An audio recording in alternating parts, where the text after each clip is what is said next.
All right, so I'll start with the most fun question. What's the halal way of approaching a girl you like? Even though that's question number 12, I thought,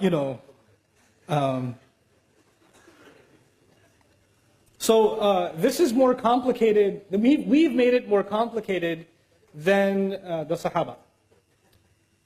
So the Sahaba were simple people, and they came from a very rebellious society, where men and women did all kinds of things and nobody cared. And then Islam came. And I want to give you some background here. In Medina, when the Sahaba migrated, the Muhajirun were bankrupt nearly, right? They left everything behind. And Medina was a crazy place. Right now it's Medina Munawwara. But Medina back then was Las Vegas.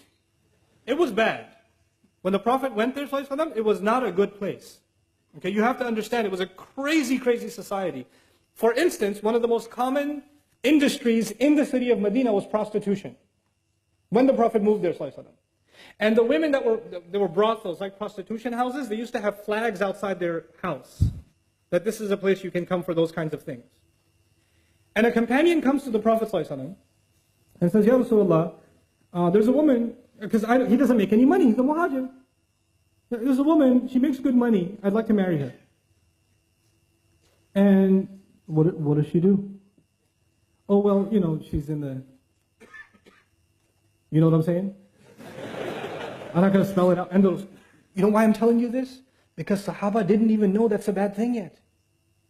They were also learning, weren't they? They didn't become angels overnight. They were being developed. And so he doesn't even think. And imagine you come to Rasulullah and ask this question. Can you imagine somebody coming to an imam today and saying, hey, I'm thinking about the next janazah would be of the sheikh. Like, it would be... And then the ayat came, no, you cannot marry those kinds of women in Surah An-Nur. Like, revelation came to teach Sahaba and teach the believers, look, those are not the kinds of people you want to marry. They are their own, don't mix with them. Like Ibn Ashur says, rahmahullah, in his tafsir, that ayah is referring to professional prostitutes, that the zani will not marry a zani, is referring to them, because the question was actually raised. I wanted to bring this up to you because for them, you would think that, if the Sahabi saw a woman from a mile away, he went the other way and made istighfar the whole night. No, it wasn't like that. They interacted with each other, they talked to each other, they worked with each other, they were in business partnerships. All kinds of interactions happened between men and women, but with principles. It was respectful, it was dignified. And when a companion, when somebody liked somebody else, you know what they did? Here's the astaghfirullah part. Here's what they did. Hey, I like you. Want to get married? And she'd say, maybe, talk to my dad. He'd say, okay. And then you go to the dad and say, hey, I like your daughter. And I talked to her, she's not entirely opposed to the idea. Is it cool? And he says, let me talk to my daughter.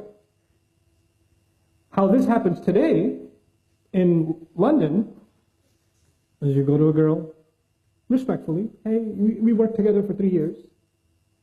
Would you consider marrying me? And she's like, And maybe she says, please don't talk to my dad, he'll kill me.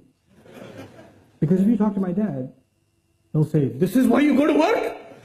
This is why we sent you to uni? Like,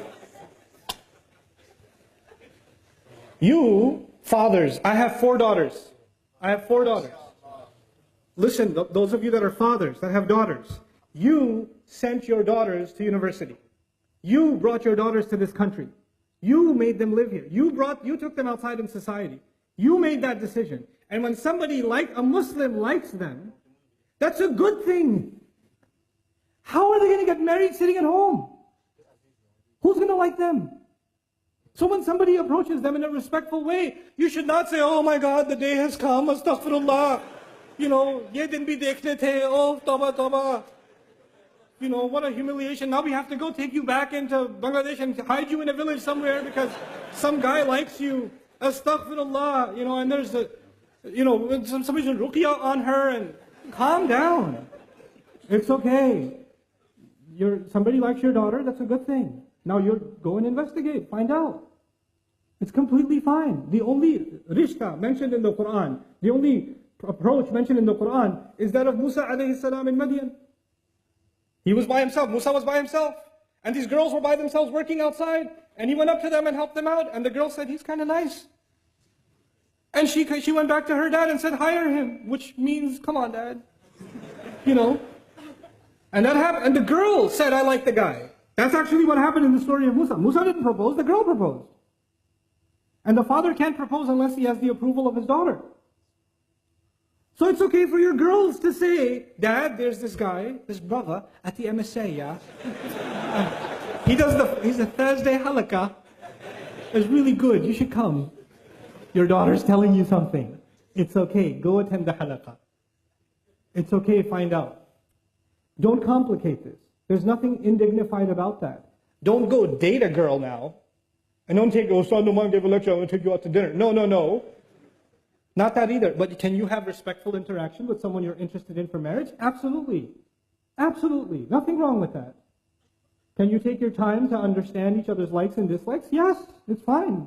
Respectful courtship is okay. With parental guidance, in dignified fashion, there's nothing wrong with it. So what happens is we have two extremes. We have people that are more conservative than the Sahaba. And then we have people that are more liberal than liberals. Okay? And Islam is right in between. It's a natural way. It's a completely natural way. Okay? And so this is something that I thought it's important to mention for families and for yourself. Talk to your daughters.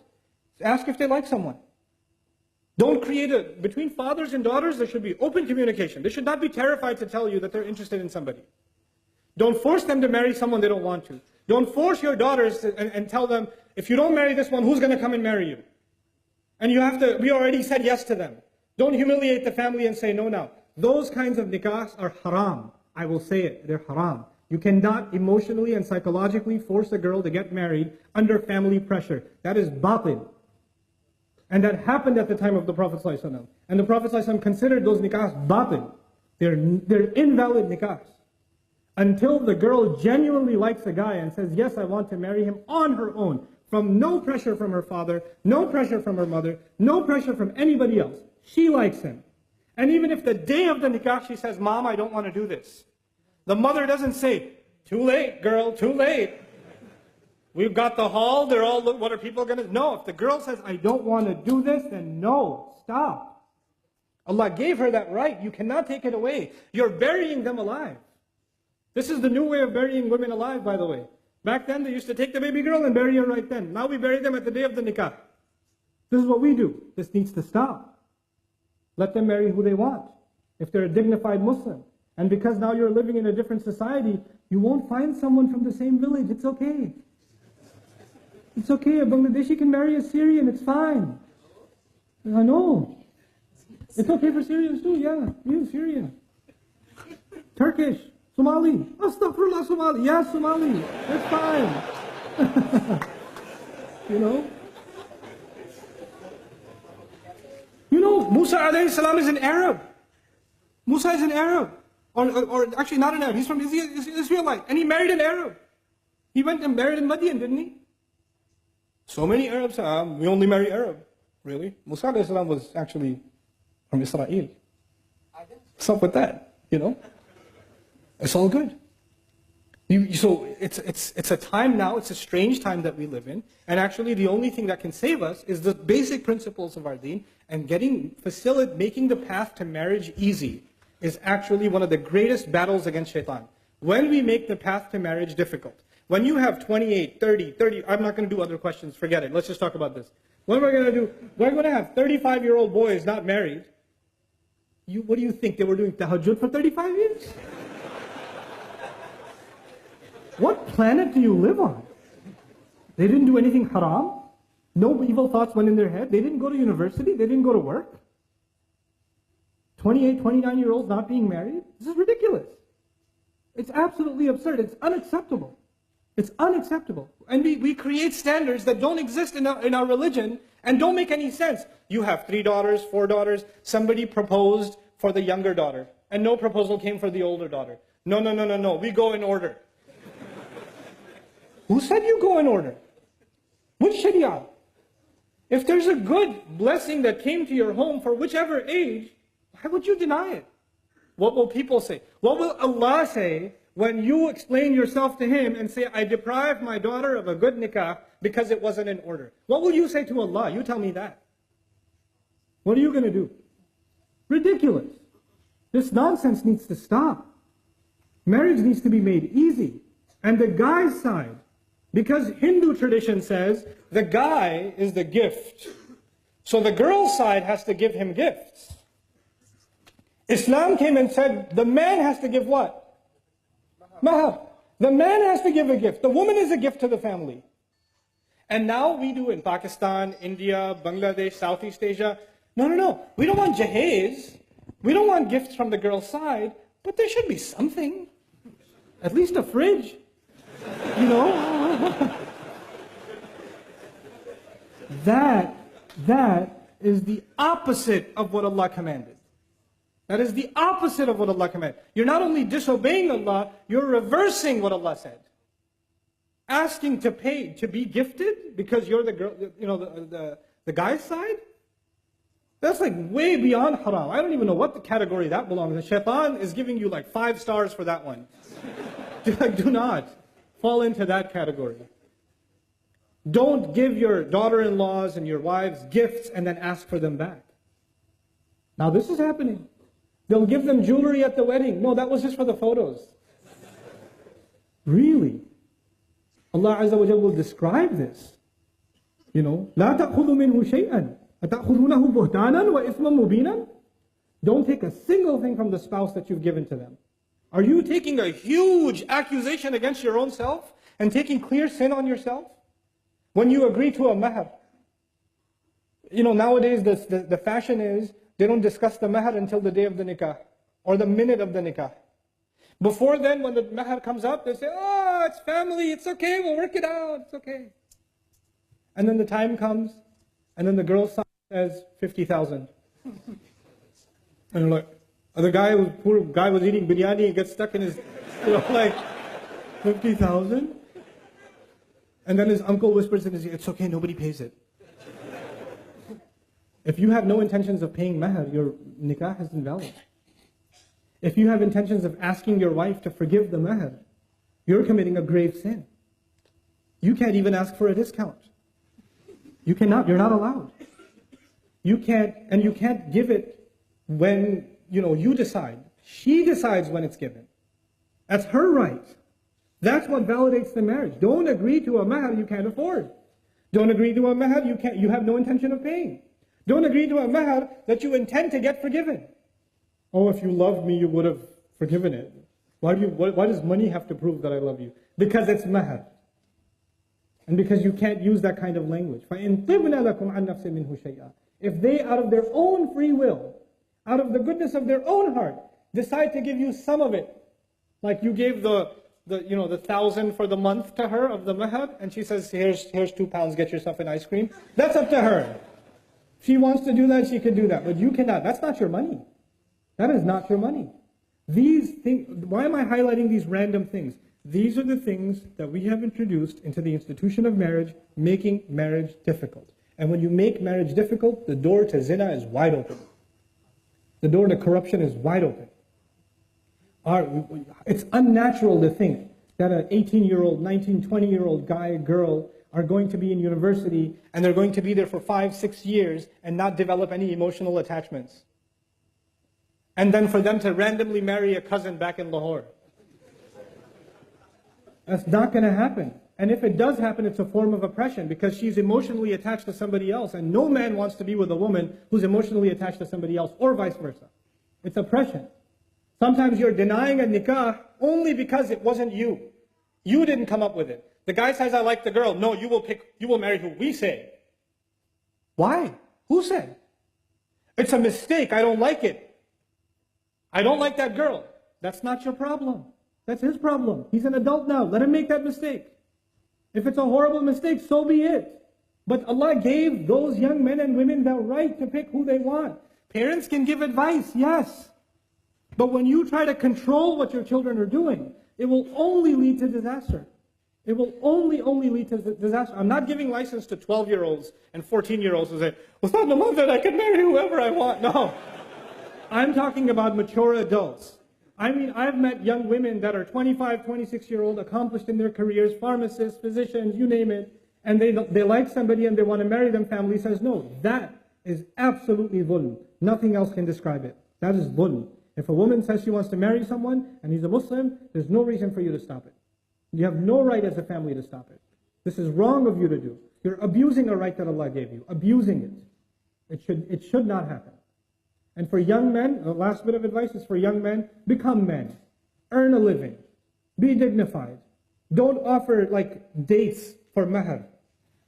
The Sahaba used to give, what other thing are you a Sahabi?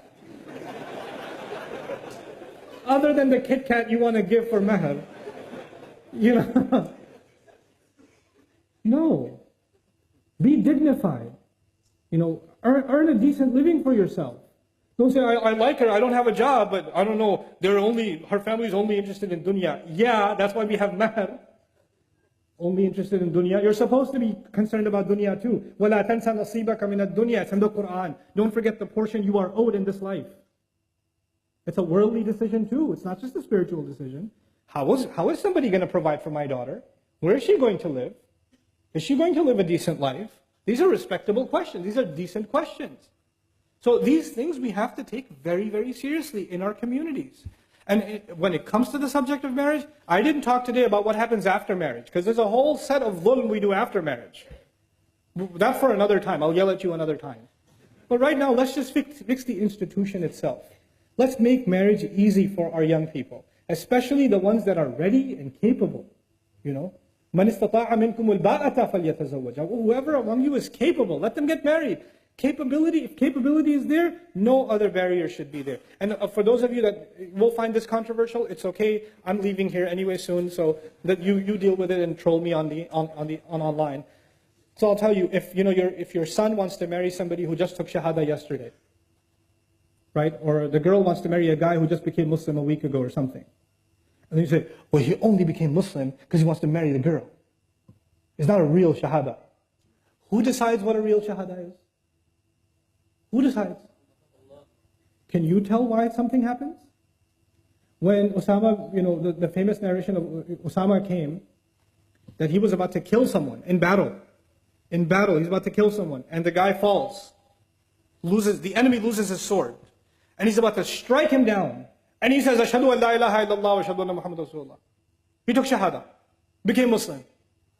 Did he become Muslim because when he fell down, it hit him really hard on the head, and all of a sudden Islam started making sense? And he's like, hold on a second, I think we need to stop this, and I'm ready to be Muslim now. Obviously, he took shahada because he knows Muslims don't kill each other. So he took advantage of the opportunity because he's losing. If he was the one on top, he wouldn't have taken shahada, would he? So he's on the bottom and he takes shahada. And Osama sees it and says, yeah, right. He killed him. And when that happens, this news reaches the Prophet ﷺ. Is it obvious, like 1000% the guy took shahada for the wrong reason? It's obvious to anybody who sees it. The Prophet says, what will you do when that la ilaha illallah comes for you on Judgment Day? That's what the Prophet says. That shahada will complain on Judgment Day, I wasn't respected. And that's in the most obvious of cases. When somebody says they've taken shahada, who are you to question their reasons? That's between them and Allah. It's okay. As a matter of fact, even among the Sahaba, there were those, somebody said, I want to marry you, and the woman was a Muslim, and the guy was a non-Muslim. And she said, you're not Muslim. He goes, okay, I'll become Muslim. She says, okay, fine. And he became Muslim, and they got married. Done. But you could say, astaghfirullah, he took shahada for a woman. Yeah, but the Prophet was okay with it. Why are you having a problem with it? The sunnah is okay. You're more Sunni than the sunnah. So what you need to do now, what you and I need to do, is understand that we are in a challenging time. And our children are exposed to the worst kinds of haram are no big deal now. They're accessible, they're easy, and they're not hard to fall into. And in that environment, when the opportunity for nikah is there, please, it is a grave crime for us to deny that opportunity. To consider, of course, give your children advice. I think this is a bad nikah for this reason, this reason, this reason, but the decision is yours. The decision is yours. You have to share sincere advice. Ad-dinun nasiha. You do. But at the end of the day, they'll have to make their decision. And if it was a bad decision, so be it. That's okay too. That's their mistake to make. That's a better mistake than the mistakes they will make outside of marriage. You understand that, right? And that you won't even know about. And you'll tell yourself, no, my son, my daughter, they would never. Really? Really? Because you come from like an angel family? Your son and daughters don't have hormones? They don't have emotions? They don't have attachments? They don't have obsessions? They don't have temptations? They do. Don't be deluded into thinking he's a good boy though, he prays. Yeah, what is prayer going to do? What is prayer? If you say, Inna salata tanha anil fahsha'i wal munkar, that works to an extent. But Allah created us with a fitrah. You're denying that fitrah. So I know I went on a rant, but I felt like I had to do it. May Allah Azza wa Jal make marriages easy for our community and bless the marriages that are happening. May Allah Azza wa Jal give the husbands the strength of character and the understanding to be good husbands, and the wives the kind of commitment, loyalty, and understanding to be good wives, and thus raise wonderful families. Barakallahu li wa lakum. That's the end of the question and answer session. Assalamu alaikum wa rahmatullahi wa barakatuh.